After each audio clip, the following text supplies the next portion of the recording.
Quarter 3, Lesson 1. Always there. When she heard about Jesus, she came up behind him in the crowd and touched his cloak, because she thought, if I just touch his clothes, I will be healed. Immediately her bleeding stopped, and she felt in her body that she was freed from her suffering. Mark 5 verses 27 to 29. Into the story.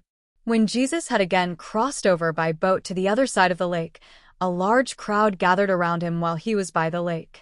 Then one of the synagogue leaders, named Jairus, came, and when he saw Jesus, he fell at his feet.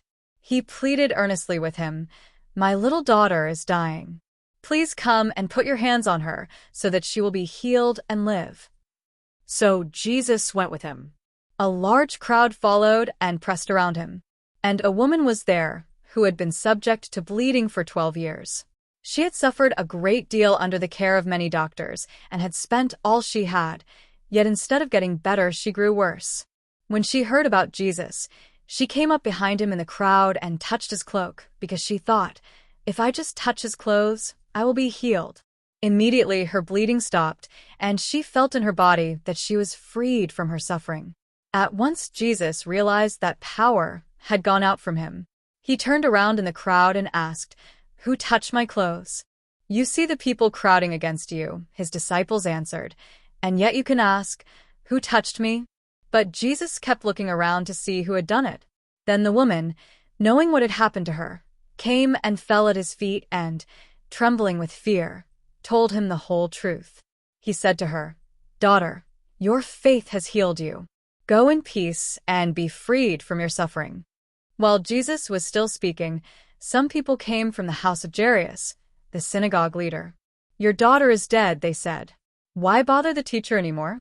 Overhearing what they said, Jesus told him, "Don't be afraid, just believe." He did not let anyone follow him except Peter, James, and John the brother of James. When they came to the home of the synagogue leader, Jesus saw a commotion, with people crying and wailing loudly. He went in and said to them, "Why all this commotion and wailing? The child is not dead but asleep." But they laughed at him.